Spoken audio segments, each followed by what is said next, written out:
స బ్రహ్మణా దత్తవరస్త్రైలోక్యం బాధతే భృశం మహాబలో మహావీర్యో రాక్షసైర్బహుభిర్వృతః. అప్పుడు విశ్వామిత్ర మహర్షి చెప్తూ ఉన్నాడు, అసలు రాక్షసులు ఎవరు, ఎక్కడి నుంచి వచ్చారు, వాళ్ళ శక్తి ఏమిటి అని. పౌలస్య వంశంలో జన్మించినటువంటి రావణుడు ఉన్నాడే, రావణుడు అనేటటువంటి రాక్షసుడు ఉన్నాడయ్యా మహారాజా. చాలా బలవంతుడు, మహావీర్యవంతుడు, బ్రహ్మ నుండి ఎన్నో వరాలు పొందాడు ఆ రావణుడు. చాలామంది రాక్షసులతో కలిసి 3 లోకాలని బాగా పీడిస్తున్నాడయ్యా ఆ రావణుడు. శ్రూయతే మహావీర్యో రావణో రాక్షసాధిపః సాక్షాద్వైశ్రవణద్భ్రాత పుత్రో విశ్రవసో మునేః.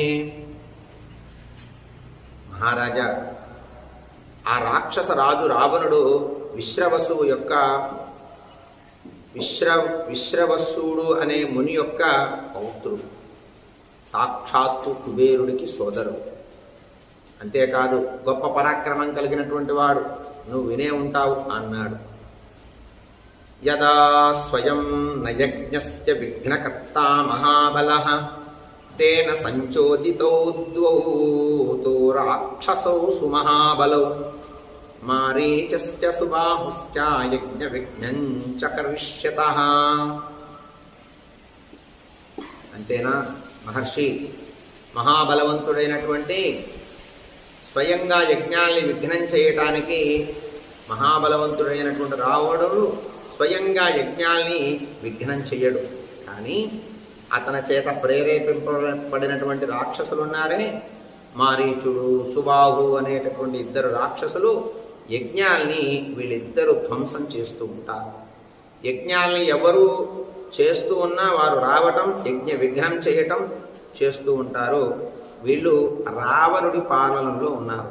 రావణుడి ఆజ్ఞ చేత వీళ్ళు వచ్చి యజ్ఞయాగాదులన్నీ విఘ్నం చేస్తూ ఉంటారయ్యా అని రావణుడి గురించి చెప్పి, రావణుడి పాలనలో ఉన్నటువంటి మారీచ సుబాహుని గురించి చెప్పాడు విశ్వామిత్ర మహర్షి దశరథుడికి.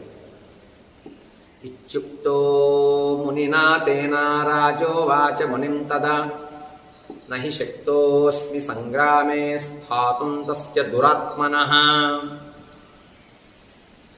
ఇవన్నీ విన్నాడు దశరథుడు. పౌలస్యం వంశంలో పుట్టినటువంటి వాడు. రావణుడి గురించి విన్నాడు, రావణుడి తపస్సు గురించి విన్నాడు, రావణుడికి బ్రహ్మ ఇచ్చినటువంటి వరాల గురించి విన్నాడు, రావణుడు ఏర్పాటు చేసుకున్నటువంటి రాజ్యం గురించి విన్నాడు, కుబేరుడు సోదరుడని చెప్పటం విన్నాడు.